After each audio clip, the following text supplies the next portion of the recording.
What's Hi. happening? Hi, Mr. Jamal. How you doing? Finally made it. Yeah, this has been a process. Let's see. December 20th is when I got the initial information back to set up, and then it's like, okay, you got to set a date. Let's go. What's going on? Yeah. Mm-hmm. We're here. Now we're here. Tied out. Right. No, this is the right time, right? Absolutely. Yeah. Absolutely. Yeah. So for everyone joining us today, welcome back to another episode of Friends of the Bearded Reality. I am Marian Hubbard. I'm the founder and creator of the Bearded Reality, which is a non-alcoholic subscription box for cocktail ingredients. This little baby, wrong side, right here. And so we ship on an a quarterly basis. And we also have some side projects, such as working with Focus on Health to support our hospitality colleagues in terms of wellness and self-care. And so for Black History Month, we have a box that we're sponsoring right now with the blend by Beam Suntory, as well as Focus on Health, Lauren Taylor, and the Bearded Reality. So this box here features 8 Black thinkers and makers. Okay, so it's still available. Word. And so today I get to bring, let me just say this, and I think I've said this to you before, because with COVID, you don't really get to meet a lot of people in person. Yeah. But if a person is genuine and true to themselves, even in this arena, you can pick up on those vibes. And so with Mr. Jamal, when I was reaching out for bartenders for the advanced video series that supports our subscription box, I knew just through his energy that was coming across the screen and then our conversations that I was a good person to really keep in touch with. And so I'm happy to be able to have this episode. So Thank you for having me. It's totally an honor, extremely honored to be on your platform. Your platform is tremendous. You could tell you put a lot of work into it, and it's extremely detail oriented. And the information, I think, is the girth of your whole process of everything that Bearded Reality. Like the information that you have and the people that you collab with is superb. Oh man, thank you. Straight up. Thank you. No, for real. I appreciate that. But you're one of them, so kudos. Thank you. I'm just out here, being a service to the community. That's it. And that's what it's really all about, right? It's not so much what they can do for us, but what we bring to the community, to those who have an interest in what we're sharing and being able to really support their ideas and visions and things of that nature. And so, just with hospitality and service in general, it's really about sharing and supporting and really giving. I don't say you're all, because I don't want people to just pass out and lose themselves, but it's a matter of really like sharing that essence, that beauty, that, being that holistic service-oriented person where it's all about serving other people. Because I think at the end of the day, you're not alone in this world. And so you want to be sure that you're also participating and supporting each other, because you can't get around. You can't make it by yourself. You can totally not. Yeah. And people that speak and say, "Oh, I'm self-made. I did this on my own. I started all from the bottom by myself, and now I'm here." Like, no, it was a group of people that was in the corner that probably didn't have as much highlight or exposure as you have had. That has been the foundation of their foundation and their presence that they have within their community. So. Without a team, man. Yeah. Like even if you don't think you're supported, there are people that are actually supporting you. Or if you are one of those people, like you mentioned, those 10 people have been by your side this whole time. So it actually kind of speaks to your character when you don't recognize them. That recognition, absolutely. Right. Just credit where credit is due, right? And a lot of people don't want to give nobody credit these days, man. It's all about and this is like we're in the age of give me my credit. Like that's me. I did that. You know what I'm saying? So it's like, come on. Man, you know I was right there Mm-hmm. in the gym with you. Like, just let folks know. But Yeah. I'm the type that, I don't have to have that recognition, but at the end of the day, like my presence and me providing the service is my recognition. Mm-hmm. Straight up. Like, and it wasn't a conversation. I think it was more like a daydream type thing where it was kind of like everyone has their lane. Mm-hmm. Mm-hmm. So if you're in one lane and I'm in another, and Right. maybe what we're doing is similar,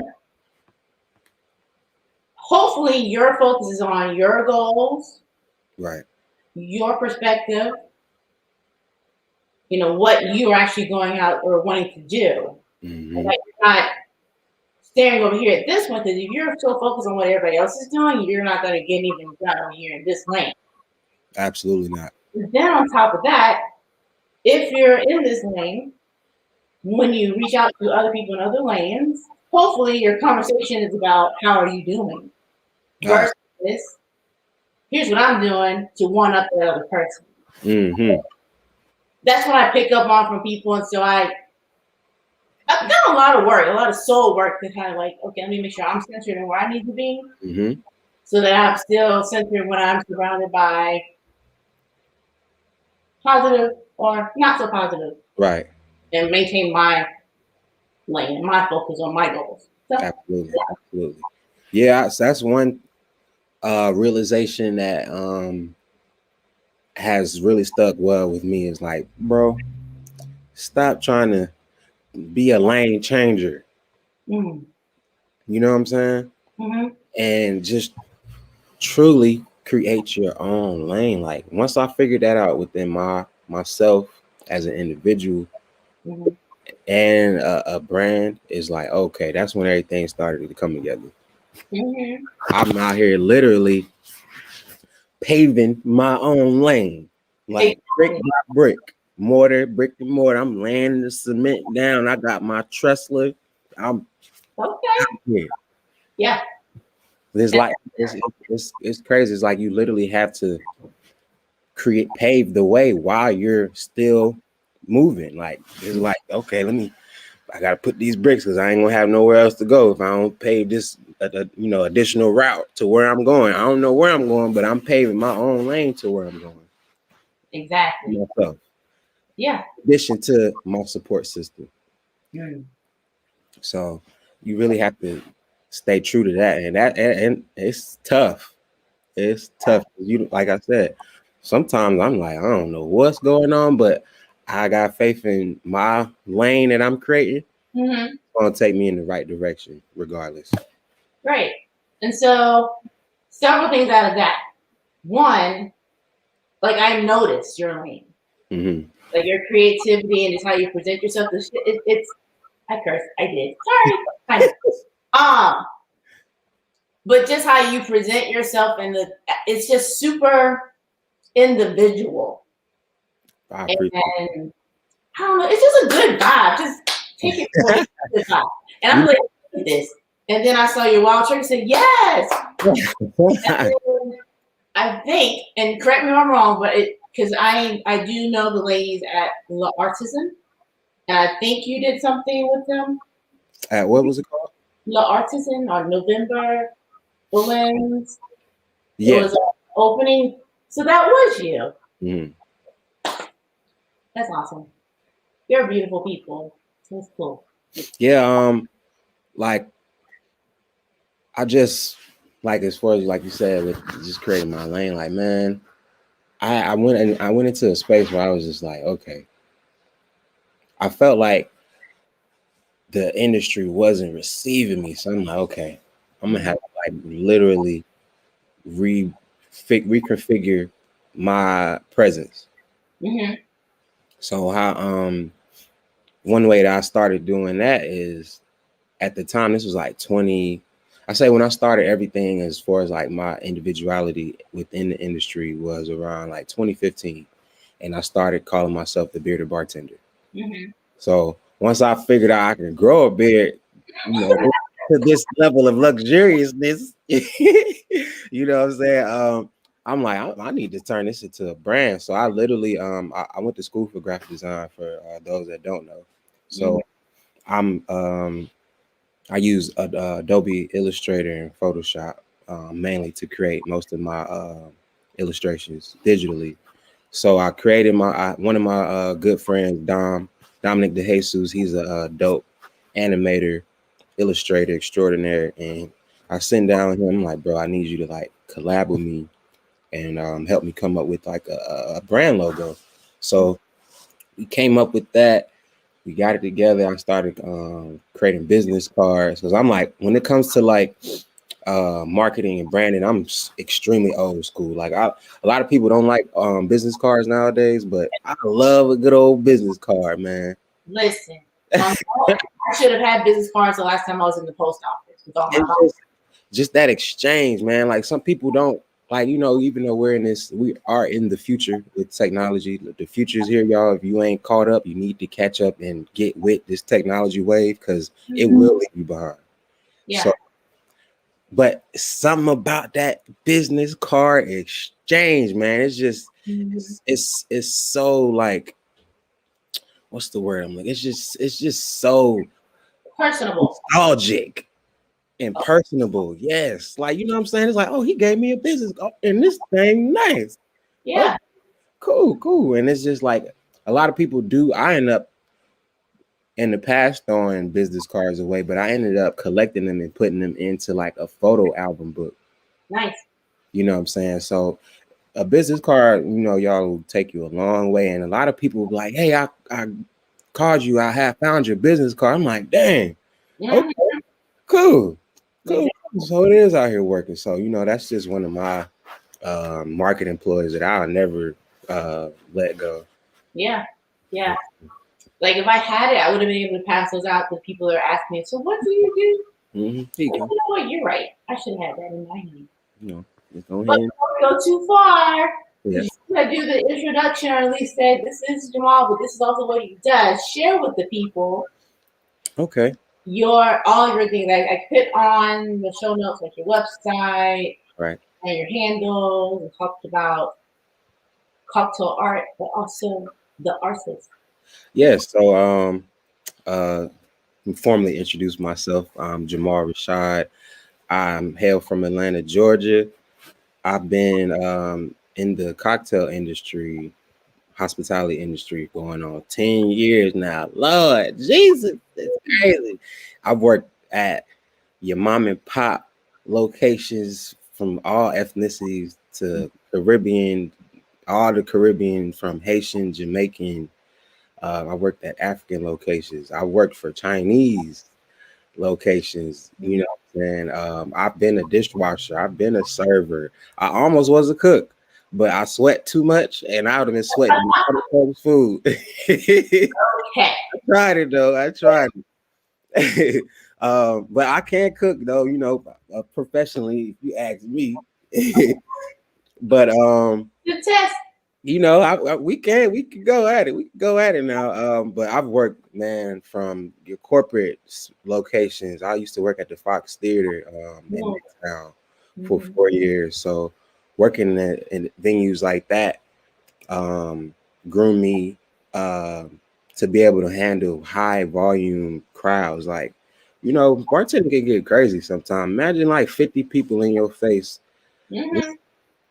Asking you for multiple things at one time, not being considerate of the people next to them or whatever the person next to them or what I got going on.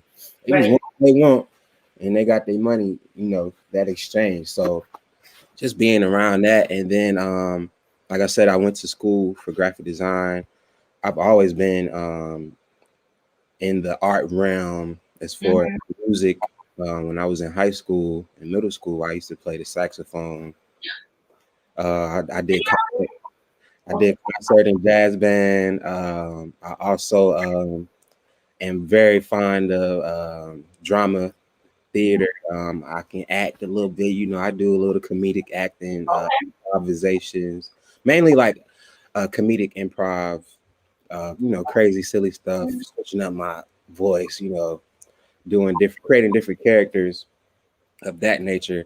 And then around like 2015, 2014, I started getting into visual art more. I stepped away from the graphic realm and started painting. Okay. My pops is a painter. He was a professor at Florida State for illustration.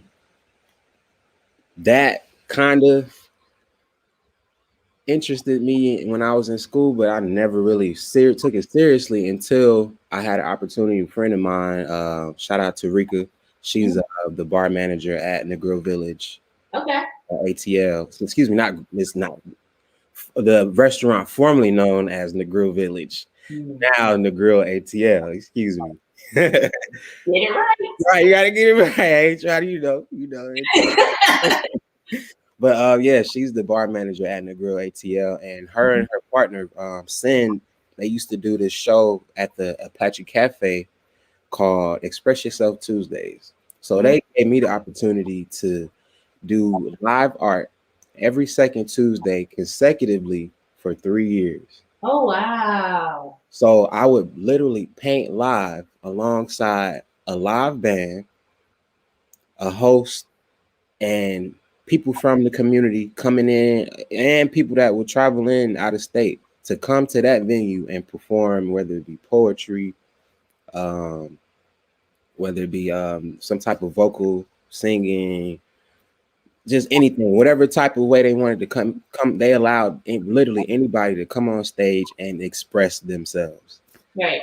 And I would be in the corner in my little area, have my easel and my canvas and my art supplies, and I literally would be in there for like about 2 hours painting live.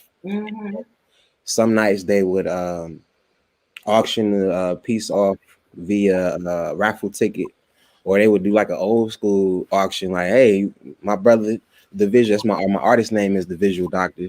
How I came up with that name, I was just like, I don't know. I'm like, okay, I want something to be cool, something, that reminds me of how I visualize my art, because my imagination is wicked. Like the things from colors to sounds, like the way sounds and colors like affect me as an individual is it's wicked sometimes, and I have to creatively get that out of my head, because I understand like in creativity and insanity is like right. Fine line. A fine line, y'all, for real. So if you're a creative individual, or if you feel you have a creative energy within you that you're holding back, man, let that thing out, y'all. Let that thing out. Cause you can drive yourself to insanity. Yeah. Kid you not. So that was I really I thanked those two sisters the other day. Like, yo, y'all really have had a extreme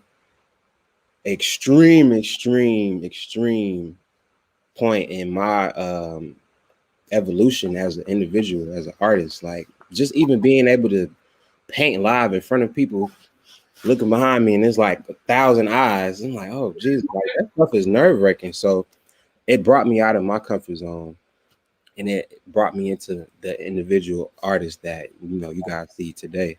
So it's definitely is an amazing process. But I never would have thought, from me being a bartender, because that's where all this came from. Like, me being a bartender brought in and so many different elements, from meeting people to experiences to networking. I would have never been even able to walk in through these thresholds if it weren't for me being in the hospitality industry. Right.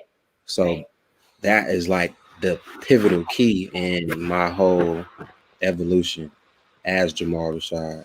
And now what I'm working on is bringing all those elements under one umbrella. Okay. So stay tuned for that. Yeah. Ready. Stay tuned for that. There's like several things I want to pull out of everything you just said. Okay. Number one, You mentioned saxophone. Did we ever talk about that before? The music tonight? Yeah, we have briefly. Because Briefly. I Very used briefly. alto saxophone. Alto, that yep. Guess what we yep, exactly. I You forgot. did, okay. Played alto, yep. So I used to play alto as well. Yeah. I remember I don't remember when, but we briefly spoke about it. Yeah, but yeah, okay. So I would love to catch a hold of alto sax. Get back into it, man. Yeah, I keep looking at her. I'm like, I need to pull her out, and you'll give me some fresh reads. I just need I to say you better get some reads and stop playing, girl.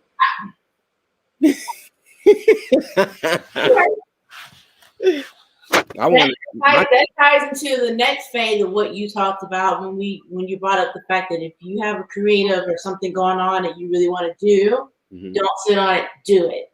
And I think especially with like what I'm doing now, like I look at, although a lot of horrible things happened last year, it was also kind of a renaissance or like a reawakening of things. I just remember sitting there and thinking, because I've been working on the visuality since like 2016-ish, 17. Failed or got discouraged, but I was like, I'm still gonna do it. Yeah. Or allowing like the 9 to 5 and remaining comfortable and okay, well, I have this over here and it's super busy, so I'll just put it off for later. Right. You know, and going through that cycle, but then thinking, I still gotta do this, like it's still in me to do.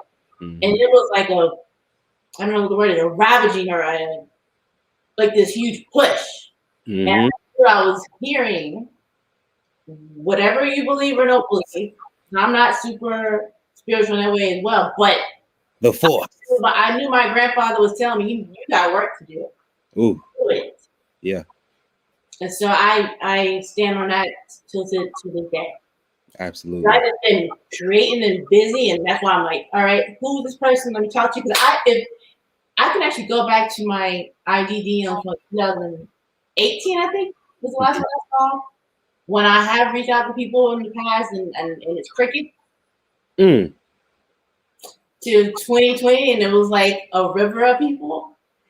Yep. So it's like, okay, keep going. This is real. Yeah. You know, one of my good friends, named Blanco Brown, he's a musician. And he always, like, one of the things that I like that he speaks of himself, like his journey and his artistry all the time that resonates with me is purpose over paper. Oh yeah. And as an artist, it's hard, you know, to commit to that.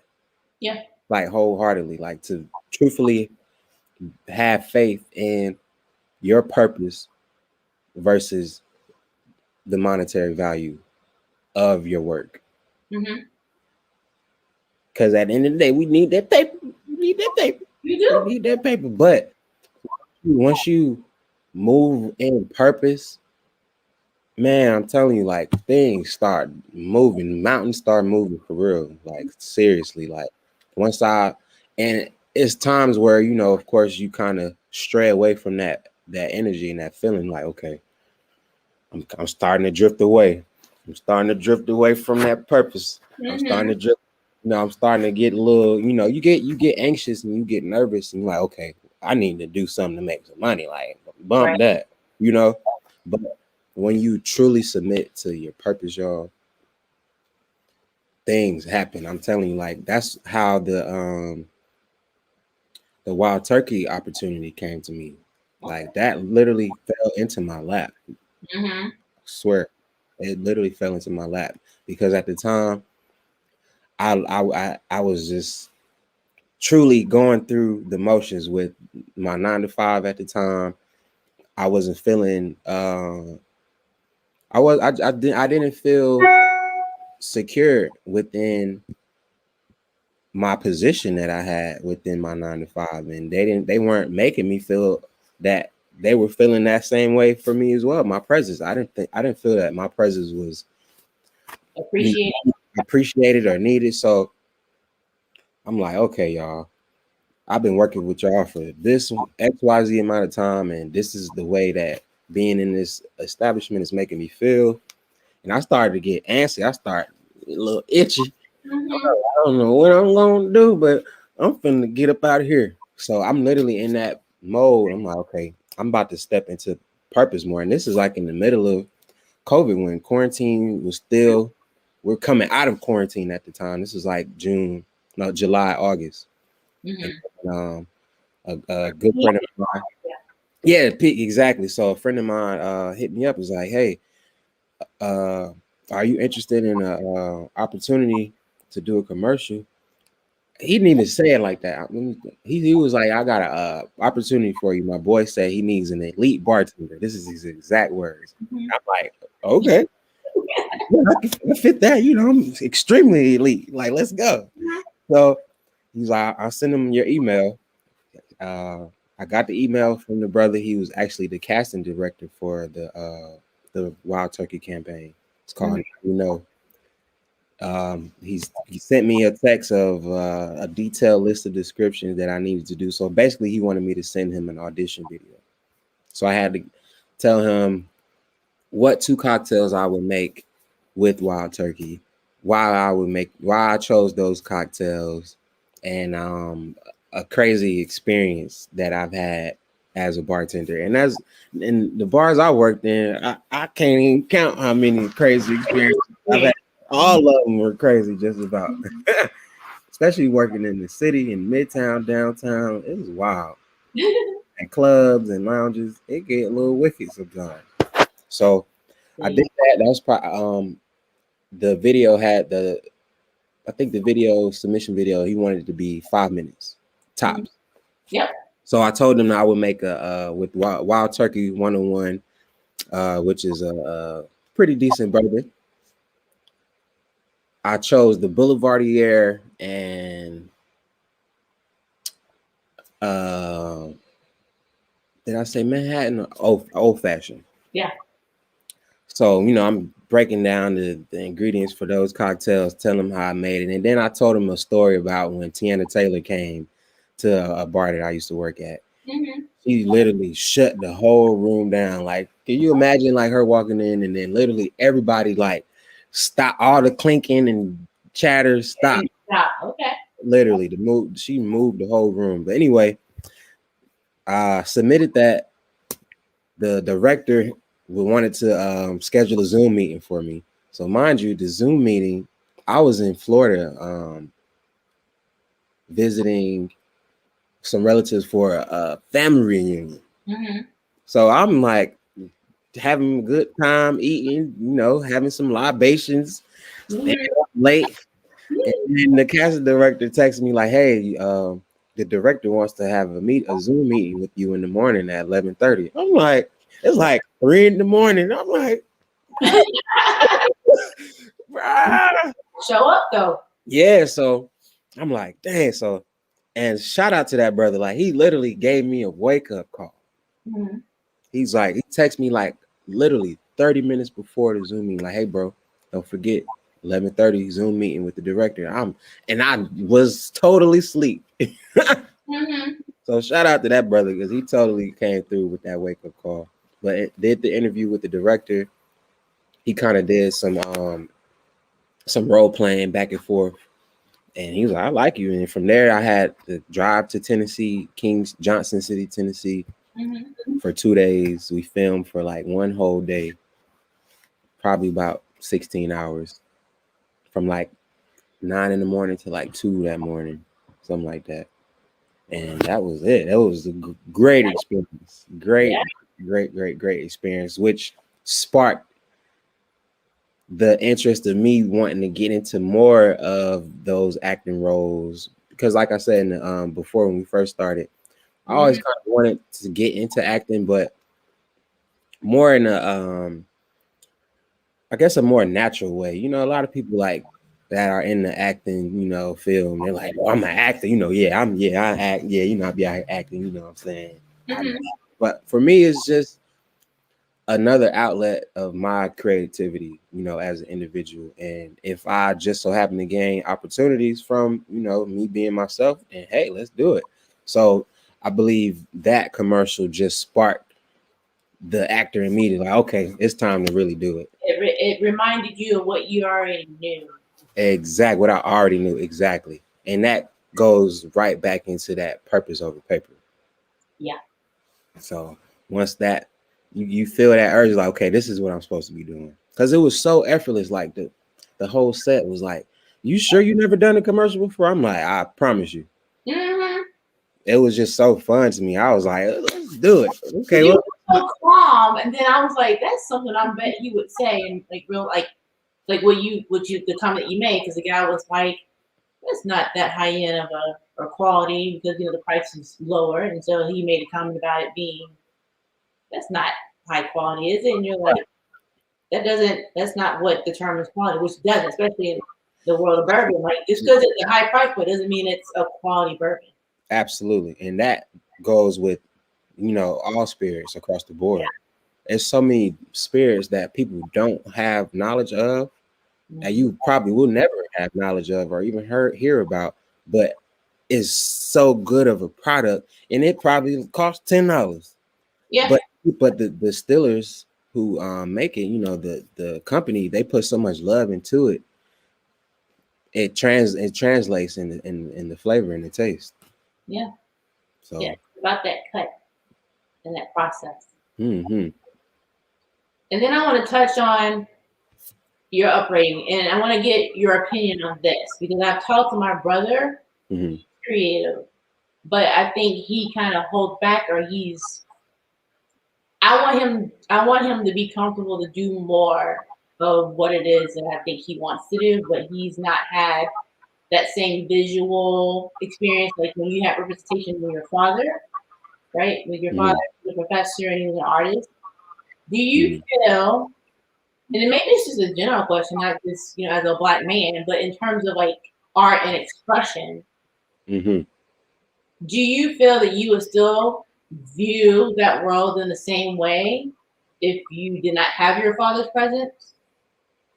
Well, And with the community, or I guess my question is, do you feel that even today the community would resonate with that, or do you always feel like you've always had to just be yourself and be that oddball out of the group? yeah, that last part for Mhm. sure. I've always been the oddball out of the group um, since I was a kid, and as a kid, I didn't know how to hone that energy Mhm. and use it as to my advantage. Mhm. So when I was a kid, it was more of a burden. Growing up, it was definitely totally a burden because you get criticized and ridiculed, and the eyes are always on you Mhm. because of your individuality. Yeah. And because you're not like the other kids, or you don't dress like the other kids, or you don't look like the other kids, whether it be size. Like, I used to be a chunky kid when I was growing up. You know Okay. what I'm saying? Like growing up, like once I got into my 20s, I ended up losing like almost 100 pounds. Okay. Congratulations. Yeah, thank you.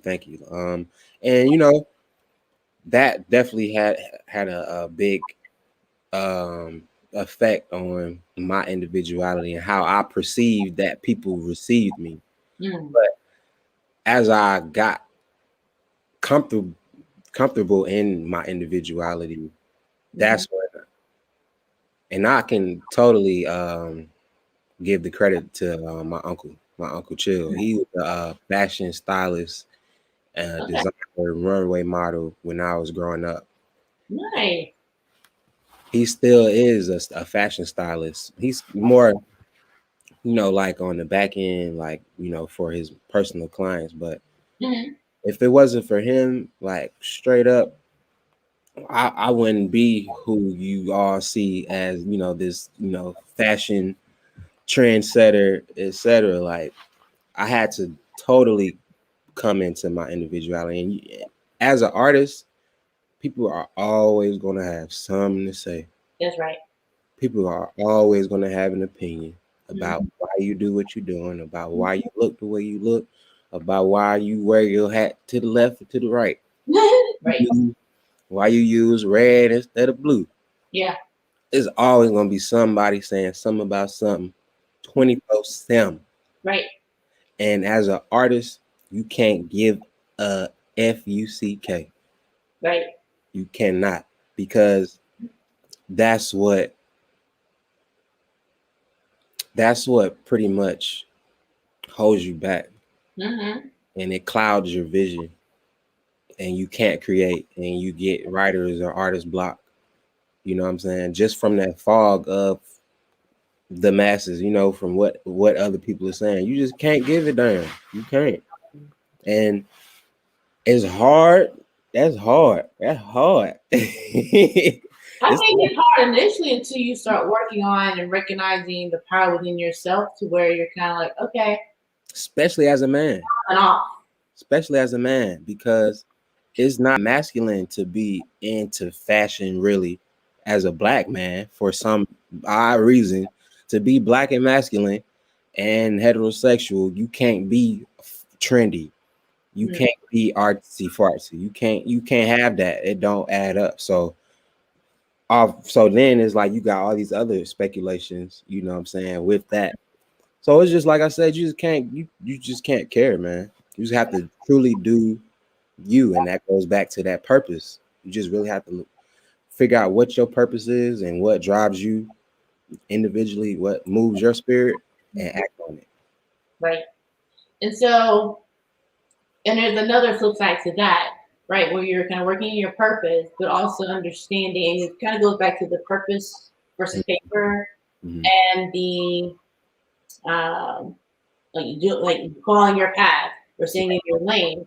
So when I was in architecture school for like 2 quarters, the main thing they said in there was don't fall in love with your project. Mm-mm. Because if you don't get, I guess, a commission, or if it doesn't go any further, you got to keep going. You got to keep creating. You can't hold on to the one. You got to keep moving forward to other. And that's hard sometimes as an artist. It's tough. It's tough because it's like you like how y'all ain't feeling that. Y'all ain't feeling that. Y'all serious? You see this, right? Yeah. Y'all ain't feeling that. Okay. Y'all tripping. All right, I'm done. I'm over it. I'm out of here. I'm out of here. You know what I'm saying? That's how it makes you feel. Like I totally have been in that place recently. I'm like, man, y'all tripping. This is hot stuff right here. Right. I mean, y'all need this. Everybody need this right here. Oh my God. Oh my God. But you have to keep creating, man. You have to get out. But those, for me, those moments are really short-lived. It's like a little spurt. I'm like, okay, get over it, Jamal. Get over it, bro. Keep creating, because you never know like what piece or what that big project is going to be for you. And we're like, people are like, oh my God, I love that. You just never know. So that's why you have to keep creating. Yeah, or maybe it's just not its time right now, but 10 years later. Hey. I was about to say, for me, I've been officially, seriously, a visual artist for 6 years now. But as a mixologist, as a bartender, I'm just, when I first started in the industry, it was crazy. Like it was like a secret society. It still kind of is like that. It's like a secret society. It's like, you bartend here. Oh yeah, you got to do this and got to do that to bartend here. Like it was like you got to have a drink test. You got to have a pour test. You got to have a wine test. Let me see your free pour. How long can you give me 3? Can you pour me a 3-ounce shot with your eyes closed? Like I literally had somebody give me a blind pour test. Okay. What the hell is that gonna? That should not even matter. Example that. Why not? When are you gonna be pouring blind? Oh, well, okay. Yep. Come on now. Right? Other tests that you were mentioning, like the other pour test, the free pour, like what, I guess to me, what is your view on that? Because I guess I feel like with bartending, yeah. Now, since I've been in the industry as long as I have been, you can fool people. You can free pour good and know all the cocktail recipes and all that. Do that shit. Excuse me. Do that. Do that in a full with a full bar, a full dining room, and doing service bar by yourself with you and a bar back. Do that. Do all that right now. Go ahead. Tell me. It's not going to happen. Right.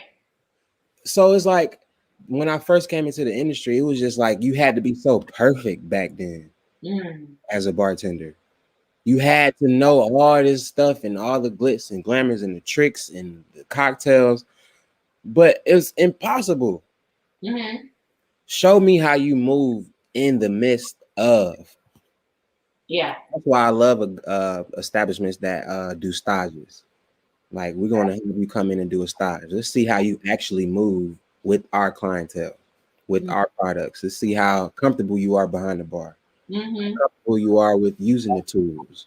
Do you know what to do with the tools? Actually, you can tell me you know what to do with the tools, but can you show me? Exactly. And so, I think that's what separates.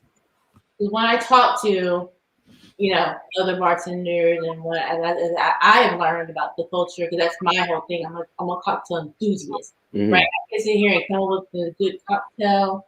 Right. I may understand the balance. I may understand how to taste. I may understand the background and history behind the bottle. Right. I got my wrist. Like I practice that, right? For my stir. But at the end of the day, can I tend a bar? Right. And so that's what I have found and respect even more so, talking with people who do it on a regular basis. And having been a patron on the other side and meeting people in person before all this COVID stuff happened. Like that was the main thing for me, is just loving that process, because you got to be quick. Man. You got to be able to grab what you need. You need to make sure that you're sanitary while you're doing it. Oh, and that's my thing. That cool mindset. Oh, you did say there was something so funny we talked about the last time about the ice. Okay, but anyway, yes. So, and I don't think people sometimes fully respect that. Or hopefully they do now, especially with the way things are going and understanding, the hospitality industry and what's happening. The respect has definitely came back, because the past before COVID, the respect was damn near out the door. A lot of people don't have respect for the process, for bartenders and servers. Yeah. Because the process it's crazy sometimes. And like I said, people can tell you they can bartend all day, but can you show me? Can you actually handle all these different personalities? Exactly. Hello, can you handle it? Right. First and foremost, in addition to having product knowledge, in addition to having food knowledge, if the establishment you work at serves food, as well as sanitation.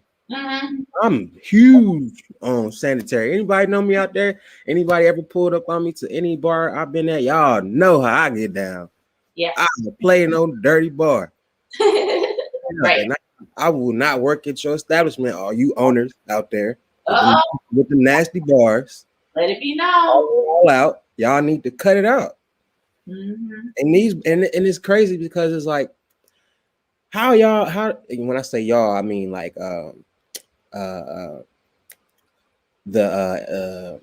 drawing a blank. When you get all your certifications and stuff for health inspections, excuse me. When you're getting your health inspections and all this COVID stuff, half of these bars was nasty before COVID. So how y'all expect them to be clean during COVID? Okay. Tell it. Hello. Tell it. Tighten up. Tighten up. Right. Because now people out here selling the dream, man. People out here selling the dream, man. Mm-hmm. Show me.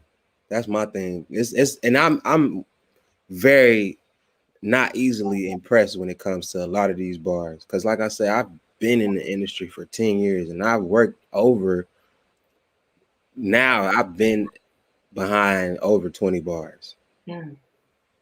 It's crazy. And I can count probably on two hands, like the top bars as far as cleanliness. Mm. Not just service, but cleanliness. Mm. It's nasty. These bars nasty out here, man. I'm telling you, man.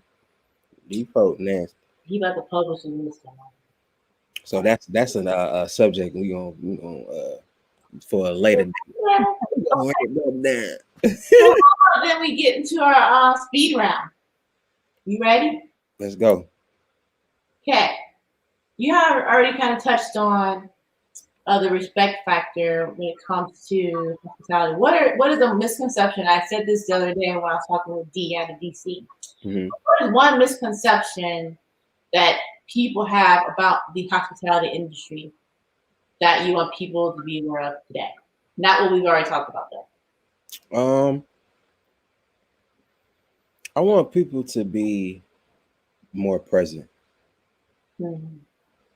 I want people to be more present. A lot of people, everybody has stuff going on in the world, but be more present and respectful of your bartender or your server. Mm-hmm. Mainly the bar, especially the bar. People just are so disrespectful, man. So disrespectful. Like no common courteousness, like nothing. Just trash. Got it. I hate to say that, but it's so true. It's so true. People just don't care. Mm-hmm. For real. Like for real. I got you. People don't care. Yeah. Just that's it. Okay. That's it. Acrylic versus oil. Ooh, acrylic. Okay. Why? Dries faster. Yeah. And it's easy to work with. It's easier to blend and create more colors. Okay. It's a good one. Mm-hmm. Back in school when you're in jazz band, what was your favorite song that you played on the saxophone? Skin tight. Okay. That was my slap. I was like, we playing skin tight? Okay. Oh my gosh, I don't even remember for real. And what's funny, the last time I was home, Alabama, I found this huge envelope. Of your music? Yeah, but from one of my professors, because I was also doing a bachelor's in music for a while, and then I switched to art, and then ended up finally with psychology. And so one of the professors that sent me, he had sent me like a big folder of music that I forgot that he sent, and so I found it. I guess my mother had put it out on my desk in my room, but she found it like down in the basement. So I was like, look at all this stuff I did. And it had my score sheets from. Oh.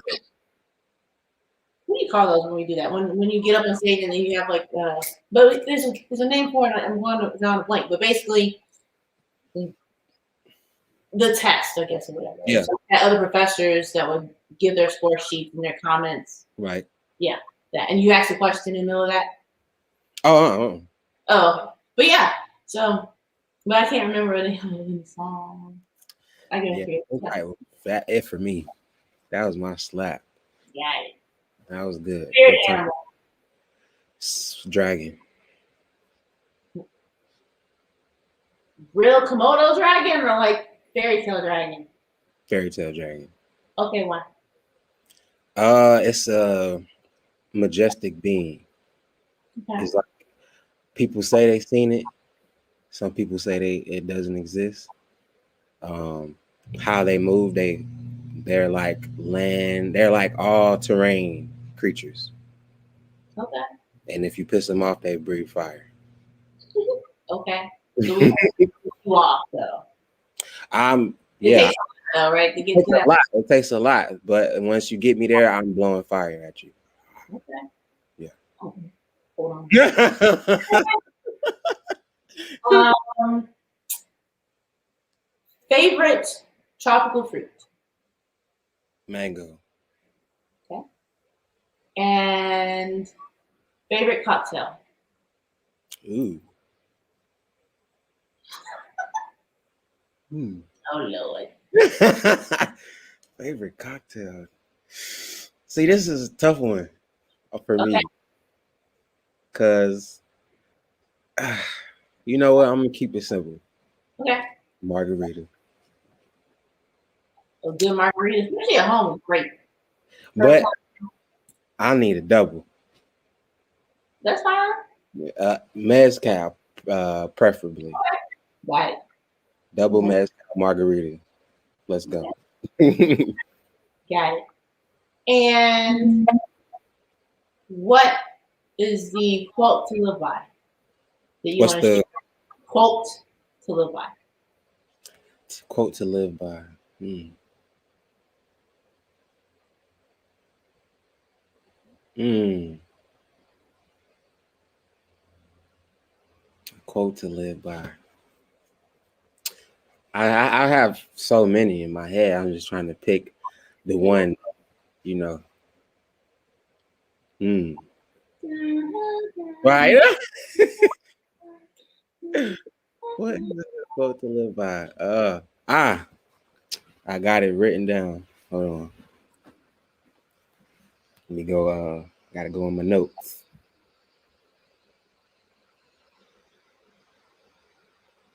It's a Bible verse.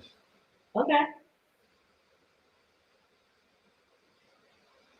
feel like I'm about to guess it though. I don't know why. Okay, I just had to remember the actual passage. Matthew 7, Oh, okay. 7. Ask and it shall be given. Seek and you shall find. Knock and it shall be opened upon you. Or Okay. unto you. Got it. That's it right there. Got it. That's it. And then the last one, which I should have asked before that, was artists, dead or alive, that you would like to sit down and have a nice coffee with and just listen to them speak Hmm. and share. Hmm. And it could be any medium. So it could be photography, painting, writing. Hmm. Bruce Lee. Okay. He was such a dynamic brother. Like he was a visual artist. Mm-hmm. He was a philosopher. Of course, his martial art. Mm-hmm. Um, he was just to me, like doing my research on him, he was a all around like artist. Yeah. And I didn't know that until I did my own research that he was actually a visual artist. I'm like, this fool was out here drawing. Yeah. So that once I found out about him, like I totally fell in love with his work, like all over again. Yeah. Yeah. That's amazing.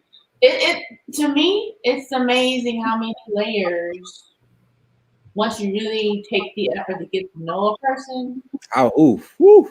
layers. Man, I think that's I can relate to that a lot because a lot of people, when they see me or everybody has their own judgment of you just off of their first impression. But I'm such a onion, man. Like I have so many layers, and people would never find that out unless they, are willing to peel it back. Moment. You know what I'm saying? If all it takes is a moment, a small Yeah. moment. You want to find something out, just take time. Yep. And that goes back to my whole thing about you can tell different than a person, one who will say, "How you doing?" Mm-hmm. Interested in you versus look what I did. Right.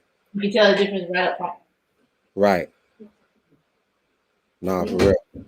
Yeah, and that goes back to like when you asking me about how I feel about, just people coming to the bar, like just be present. People don't. It's so many times where I'm like, hey, what's going on? How you doing? You got tequila? Or I'm like, what's going on, sister? This is our new menu. We got a few specials right here. What's your Wi-Fi passcode? Damn. You just overread my whole introduction to everything. Like you just not present at all. You know what I'm saying? Yeah. Have you ever considered your own like little boutique bar or like setup? Absolutely. Oh, okay. I don't know. I picked that up. Word. What made you pick that up? Because think about it, right? If you did, you would minimize, like, you would have control of the audience to a point, Mm-hmm. Yeah. the vibe of Mm-hmm. the point, Mm-hmm. what you're offering. Kind of like when you design a building, like the egress, like when I walk in the door, or if I walk down the lane versus walking into a door and the handle and how it feels. Yes. Like not feel, but like just that whole experience. Yeah. The whole vibe. Yeah. No. We gonna talk. We gonna talk. We gonna talk. Fill you in. But yeah, I absolutely. That's where I'm at right now. I haven't worked at a bar since October of last year, Yep. and I've been more focusing on private installations and events from different um, different groups. Mm-hmm. My personal clientele.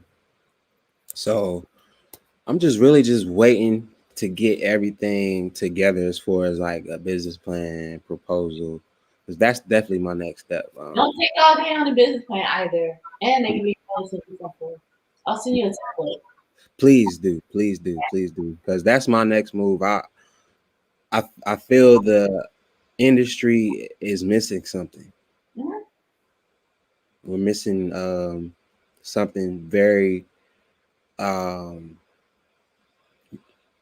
familiar. Um, I love when it comes to hospitality and mixology and bartending. I love the roaring 20s, like the Mm-hmm. 1800s, the 18 from like to the mid 1700s to like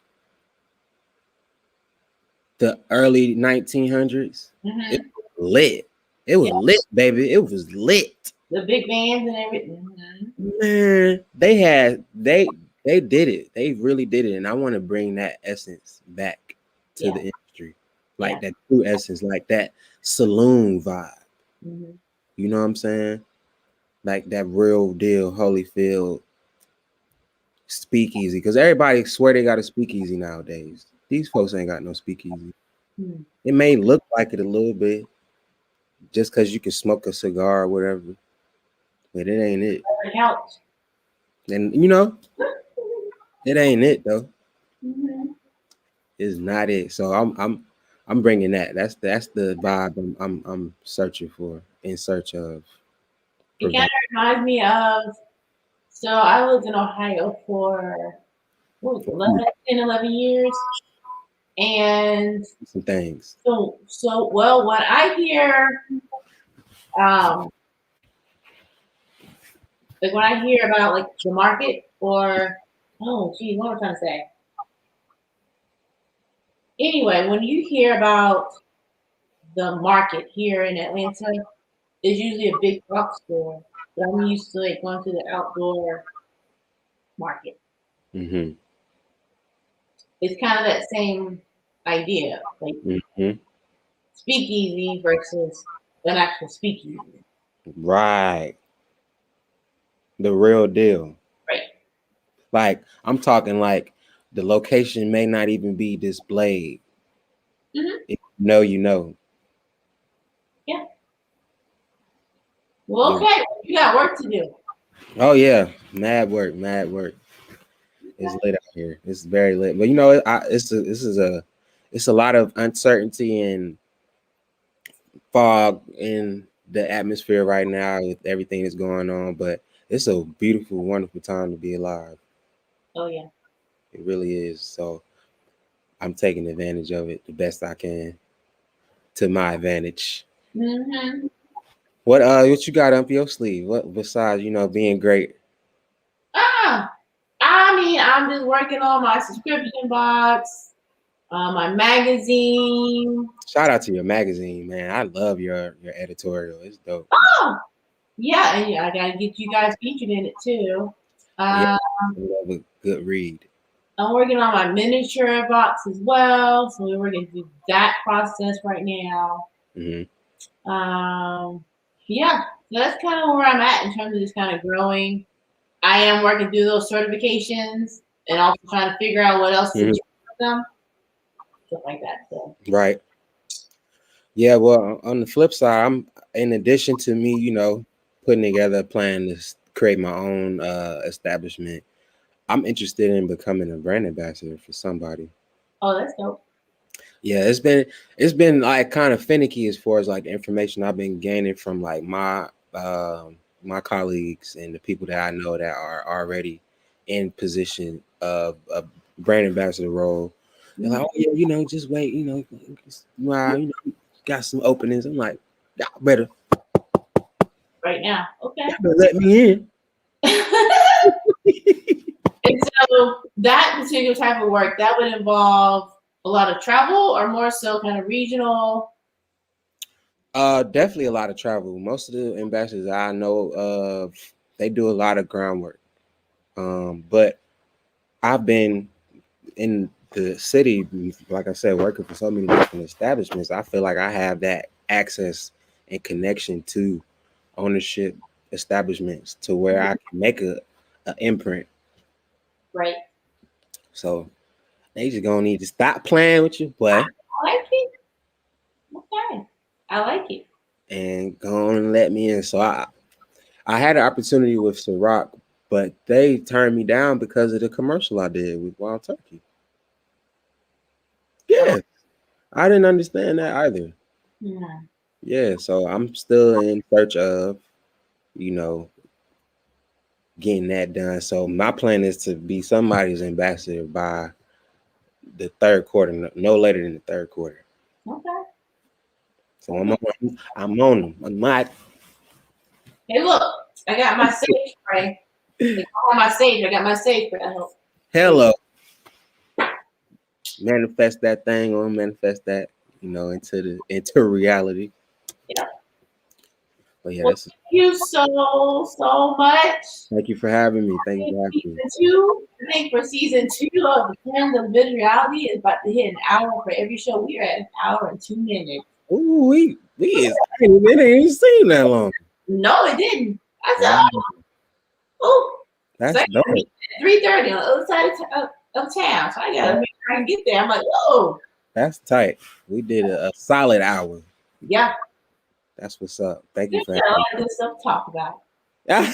I'm about to say we got a lot more to talk about. Okay, we had a lot of good stuff to talk about. So now, Yes, absolutely, absolutely. A lot of good stuff. I feel like the conversation is endless. There's just so much to be said that hasn't been said and that's been swept under the rug, man. And it's time to air the thing out. okay. Air that. And so I'll be sending you the additional email Okay. with that little template that I have that I also received from a friend as well. That made it much more simpler, Please. right? Because people get caught up in it all the time. Yeah. Overthink it, and you don't need to overthink it. Just think about Yeah. what you want to do. Absolutely. I say. I appreciate it, man. Thank you for having me. I'm looking forward to being a part of whatever you got going on in the future. Sign me up. Just let me know as soon as you hit me up and you got something going on. The I'm answer. like, oh, let's go. We got work to do. The answer is yes. I'm out here. I'm ready. I'm ready, willing, and able. Yeah. I got all my classes, so I need to be coming out more, but Take your time. Take your time. Do that at your own discretion. You know what I'm saying? Don't feel like you need to be rushed to get out here and move because, you still got to be safe. Do what's comfortable for you. Straight oh, up. yeah. I'm still am, but I just feel like, man, I want to go see that show or that live art. Pick and choose. Pick and choose. I feel like just pick your poison. That's what it really what it is right now. You just got to pick your poison. Yeah. All right. Well, the Thank you. concert hasn't technically ended, but the video will end. How about Right. that? All right. Well, thank you so much. Thank you. Thank you. And we'll be in touch as always. All right, y'all. Peace. Bye. Keep that smile. Keep that smile. Take care. All right, peace.